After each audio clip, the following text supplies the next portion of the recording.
Welcome back to your home garage. In this video, we're going to cover 13 things that you could do in order to protect the paint finish on your vehicle.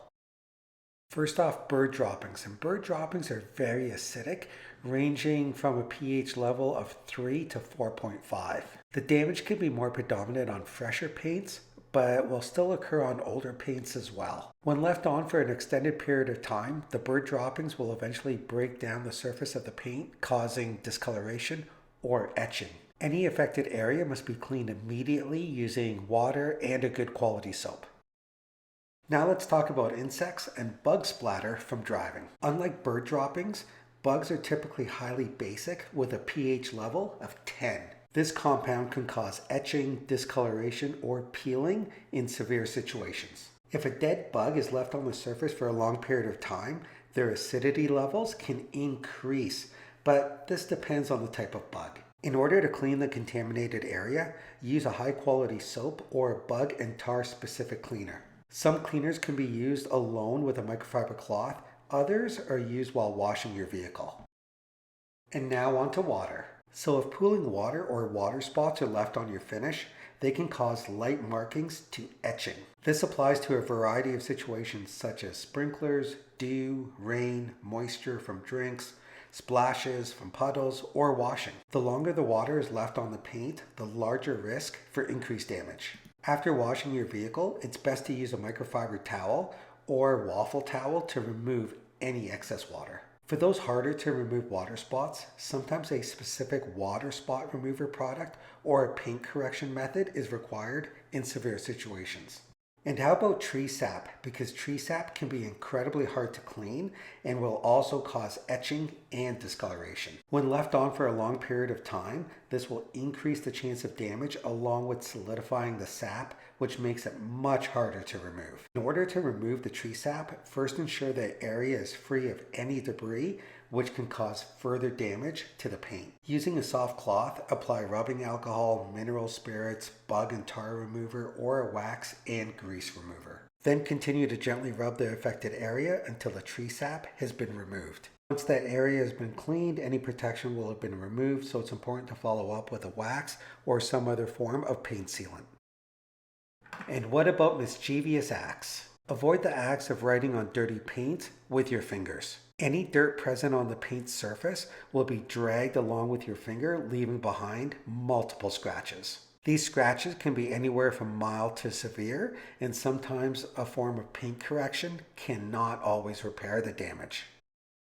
Now on to ice scrapers and snow brush combos. Anytime during the cooler months, we do not want to be stuck outside scraping ice and snow with our bare hands. It's very important to ensure your vehicle is cleaned off of any winter debris, as this will maintain our safety along with fellow motorists. Especially if you own a larger vehicle, there may be some harder to reach areas which are only accessible using an ice scraper snow brush combo. This tool is available in a variety of styles, some even have an extendable handle. The assistance of this tool will not only do a better cleaning job, but also reduce the amount of time needed to clean your vehicle.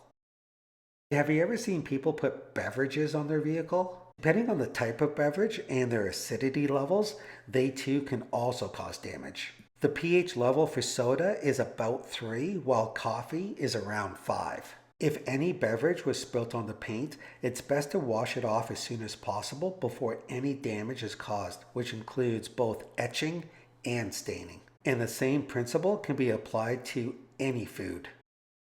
And now let's talk about fuel. When filling up the fuel pump, try not to spill any gasoline on the surface. Now, gasoline isn't excessively strong as a compound compared to some other compounds, but when continuously spilt in the same spot and left for a prolonged period of time, it will eventually cause damage to the paint finish. So it's important to clean any spillage or drips immediately. And when filling your vehicle, follow the nozzle with a cloth or paper towel to catch any fuel drippings or spillage. Now on to fingernails and jewelry. Fingernails can create a fair amount of damage around door handles, especially if the paint of the vehicle tends to be a little bit softer. Some waxes and sealants can provide a scratch-resistant coating to some extent. The main solution in order to solve this problem is ensuring you and your passengers are careful when grabbing the handles of your vehicle. Stone chips are also another area to be concerned about. Now, stone chips not only ruin the paint surface, but also creates an area for moisture to penetrate underneath, causing further damage, such as peeling or in some cases, corrosion. They tend to be more predominant on forward-facing panel components, such as bumpers, front side of the hood, mirrors, and of course the front fenders. Chips can also occur from debris being thrown up from the road around the edge of the fenders and rocker panels. If chips do occur, it's best to touch up the affected areas as soon as possible before further paint issues. And to prevent stone chips, don't tailgate any other vehicle on the road. Take care when driving on gravel or unpaved surfaces, and install a clear urethane stone guard film. And what about washing and drying? So improper washing or drying will create anything from swirling to scratching. So avoid using brushes or sponges. Always rinse the paint or remove any loose contaminant before agitating the surface, and use 2 different wash mitts for your wheels and paint. Beyond this, use a 2-bucket method, which will help to separate any contaminants on the wash mitt. One bucket is intended to rinse your wash mitt and the other to apply soapy water. Next step for added safety is using a dirt guard in your buckets. This will allow the dirt particles in the bucket to sink to the bottom. The guard will sit a couple of inches above the bottom of the bucket, giving your wash mitt an area to rest while allowing separation. And when drying, it's important to use a fibrous material such as microfiber or waffle towel. Now, I live in an area that's impacted by forest fires, so I just want to touch on ashes. And those ashes can come from a regular campfire or wildfire. They not only have an alkaline rating, but are somewhat gritty as well. The alkaline level is mostly activated once the ash is wet. Therefore, it's best to clean the ash off with a compressed air gun or a leaf blower. Then continue to wash the vehicle with a pH balanced car wash soap to reduce the chance of any possible damage.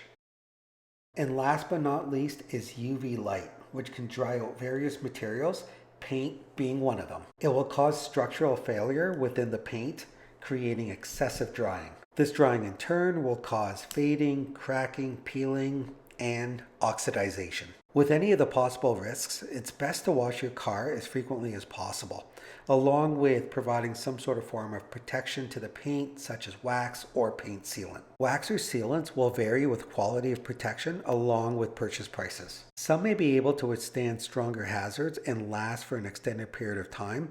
Of course, let's also add ceramic coatings to that list. Beyond that, park your vehicle in a garage or carport if you have access to one. And there you have it, a list of the most common things and actions that will help to protect your finish and keep your vehicle looking good for as long as possible. And make sure you help to keep this channel going by hitting that like button, of course sharing this video with a friend, and please comment below as I reply to all. And of course, don't forget to subscribe, and we'll see you next time on your home garage.